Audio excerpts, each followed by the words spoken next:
Hello everyone. ఏంటి beaker చూపిస్తున్నాను అనుకుంటున్నారా? ఏం లేదండి, ఒక చిన్న రియాక్షన్ ఎక్స్ప్లెయిన్ చేద్దాం అనుకుంటున్నా. సో ఇక్కడ ఒక బీకర్లో కాపర్ టర్నింగ్స్ తీసుకున్నాను కొన్ని. సో ఈ కాపర్ టర్నింగ్స్కి మనం ఇప్పుడు కాన్సన్ట్రేటెడ్ HNO3ని యాడ్ చేద్దాం.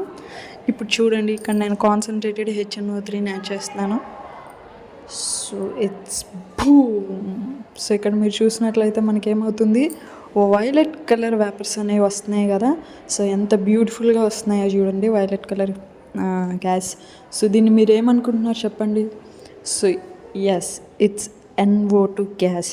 సో యాక్చువల్గా కాపర్ టర్నింగ్స్ అనేవి హెచ్ఎన్ఓ3తో రియాక్ట్ అయ్యి NO వస్తుంది మనకి.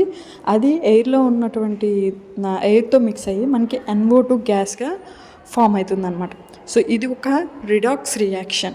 సో ఇక్కడ ఏమవుతుందంటే కాపర్ నుంచి HNO3 అనేది ఎలక్ట్రాన్స్ని తీసుకొని కాపర్ని రెడ్యూస్ చేస్తుంది. అండ్ HNO3 అనేది NO2గా మనకి ఆక్సిడైజ్ అవుతుంది అనమాట. సో ఇది ఒక రిడాక్స్ రియాక్షన్.